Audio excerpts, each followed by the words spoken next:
What's good, YouTube? It's your man BG Tech Life, and today we got the Pixel 7a on deck. It's been 2 months, and I'm about to explain to you why this just might be the best Pixel, period. Okay, so we got the Pixel 7a on deck, guys. A little backstory. Coming from the Pixel 6a, was a lot of little upgrades, like things like wireless charging. This device now has a under-display fingerprint reader.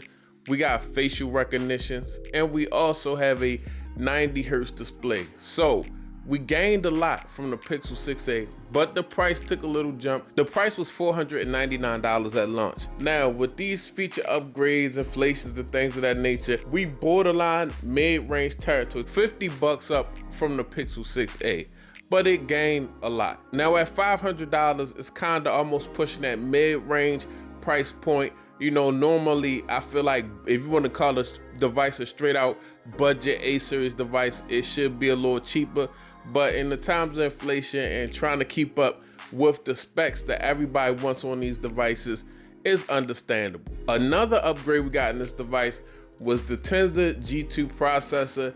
That is Google's flagship processor. It went in everything. It went in the 7 Pro, is in the Fold, so it's just in all the devices across the board for now, and we're gonna get back to that. Other specs for this device is a 6.1-inch screen, is a 1080 OLED display, so it does a good job. A lot of people say it's a little bit too much bezel, but hey, that comes with the budget mid-range territory. It's got a nice build to it. Even though the back is made out of plastic, you could not tell me this device did not have a glass back when I got it. It still feels really nice and has a nice premium compact build in the hand. Now when it comes to cameras, this device is doing something that maybe certain flagships are not doing. This device has a front-facing camera, 13 megapixel, capable of catching 4K 30 frames per second. The rear-facing camera is got a big bump in megapixels, but that doesn't really mean anything. 64 megabytes, but it still does a great job because this is powered by computational photography from Google, and they have so much information that they can turn these pictures that these sensors get into really good pictures that you didn't have to put in much work or effort to do. Google's got you, and they're gonna fix it up for you. When it comes to this device, you're getting the latest processor, a decent display, good cameras, good computational photography. Then on top of that, you're getting Android software. You know, Google stays on top of that software, on top of their updates, and you're getting feature drops. Any phone under $500 to get years of updates and coverage is a really good thing. That's something that's pretty much kind of new because it's flagships that's not being updated like they're supposed to. Now with all that being said, I sat back, I thought about it. I used this device for 2 months, and I also have a Pixel 7 Pro.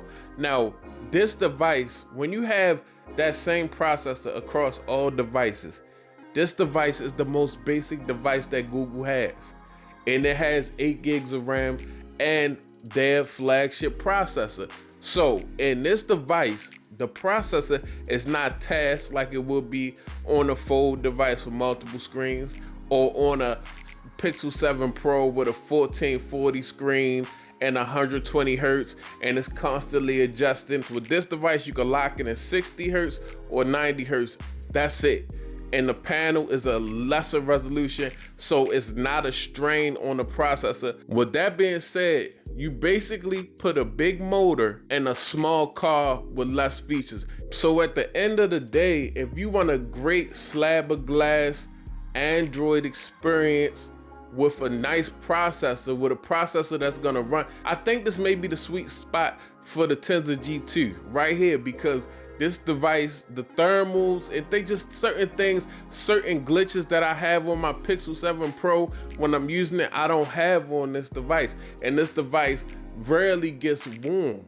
It's like a question of, is this device overpowered? Is the Pixel 7 Pro underpowered? At the end of the day, that's a win for this device. Having less intense features and a good processor make it a really great day-to-day daily driver or a second phone, because it's a budget device. You could, if you want to try Android and you're on Apple, or you just like carrying 2 devices, or you just want that stock Android in your life, this is it right here. So that was just something I was thinking about after 2 months with the Pixel 7a. It's your man BG Tech Life. Thanks for watching. I'm out. Peace.